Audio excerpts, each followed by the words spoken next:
Hello, good morning friends. आज हम फिर से आपके सामने हाजिर हैं। हम माँ की ममता पार्ट 2 का वीडियो लेकर आए हैं कि जो कुछ दिन पहले मैंने दिखाया था कि इस बकरी के बच्चा देने के बाद इसको ज़बरदस्त डिहाइड्रेशन हुआ था, जिसके मल द्वार से लगातार पानी की तरह स्राव हो रहा था और बहुत ही बदबू दे रहा था। शुरुआत में यह नॉर्मली इसको डिहाइड्रेशन हुआ था, डायरिया हुआ था, जिसमें कि फोर्सिंग के साथ इसे लैट्रिन हो रहा था और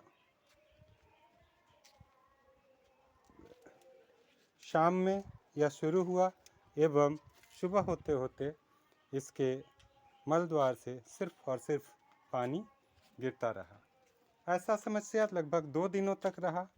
सारी दवाएं जितना कि मैंने अपने YouTube पर डाली है, जैसे हाइड्रो ऑक्साइड टेट्रासाइक्लिन और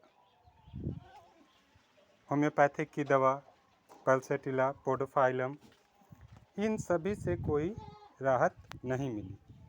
मैं ये समझ नहीं पा रहा था कि इसे समस्या क्या हुआ, क्योंकि यह फर्स्ट टाइम भी जब हमारे फार्म पे बच्चा दिया था तो बच्चा फंस चुका था और उसके बाद बच्चा को सकुशल बाहर तो नहीं ला पाया, लेकिन इस बकरी को बचाने में मैं सफल रहा था और उसके बाद भी इसकी तबीयत खराब हुई थी। इस बार भी यह सेम कंडीशन में पहुंच गया और इसके जो डायरिया है ठीक होने का नाम नहीं ले रहा था। तो ऐसे केस में अगर आपके साथ किसी बकरी के साथ ऐसा आपके फार्म पे होता है, तब आप परेशान ना हो, क्योंकि यह डायरिया जो गर्मी का है यह सीधा पीपीआर का केस लेगा।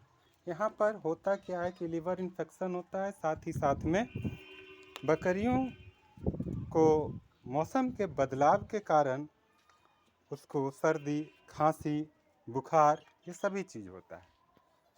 हम समझते हैं कि इसे सिर्फ डायरिया हुआ है, लेकिन ऐसा होता नहीं। तो इसे फीवर का भी दवा दिया गया।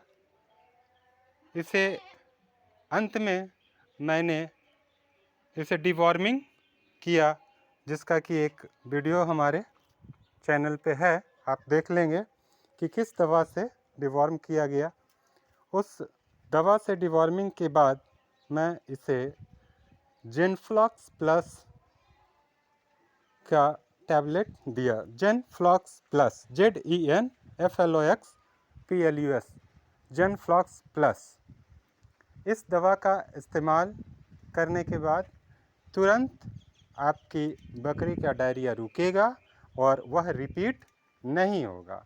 लेकिन एक टैबलेट एक दिन में और दूसरे दिन तथा तीसरे दिन कम से कम 3 दिन तक ये दवा चला देने से ये डायरिया फिर से रिपीट नहीं होगा। तो दोस्तों, जो भी हमारे चैनल पे बने हुए हैं उनसे आग्रह है कि हमारे चैनल को सपोर्ट करें। अगर आप सच्ची गॉट फार्मिंग के बारे में जानना चाहते हैं, क्योंकि यूट्यूब तो बहुत सारे हैं, यूट्यूब चैनल भी बहुत सारे एक्सपर्ट अपने आप को आपके हितैषी मानते हैं। आपको लगता है कि वह आपको सपोर्ट करते हैं, तो आप उनका भी चैनल को सपोर्ट करें। और अगर आपको लगता है कि मेरे वीडियोज़, मेरे बताए हुए दवाओं से कोई फ़ायदा आपको मिलता है, तो मेरे चैनल को प्लीज़ सब्सक्राइब करें, शेयर करें, ताकि दूसरे लोग तक भी हमारे वीडियो पहुंच सके और हमें जो उत्साह आप लोगों के द्वारा मिल रहा है वह बना रहे और आगे भी मैं ऐसे वीडियोज़ डालता रहूं। चूँकि हमारे चैनल का नाम गॉट फार्म से नहीं है, मैं अपने चैनल पे एग्रो फार्म को लिखा है, तो यश्री एग्रो फार्म आपको बकरी फार्मिंग, साथ ही साथ मुर्गी फार्म जो कि कैसे करना है कुछ वीडियो हैं, लेकिन उनके दवाओं का अभी मैं जिक्र नहीं करूंगा।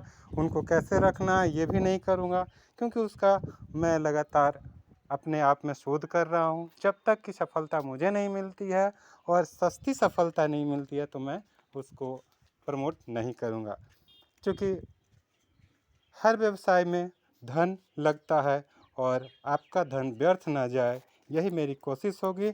और साथ ही साथ एग्रीकल्चर पर कैसे हम कम खर्च में दवाओं से बचकर, जो कि यूरिया का अंधाधुंध जो उपयोग हो रहा है, उससे कैसे कम करके हम शुद्ध और सेहतमंद फसल उगा सकें, और उसमें भी किस फसल से हमें क्या लाभ होगा, उसके साथ ही वह जल्द से जल्द आपके वीडियोज़ के रूप में आपके सामने आएगा।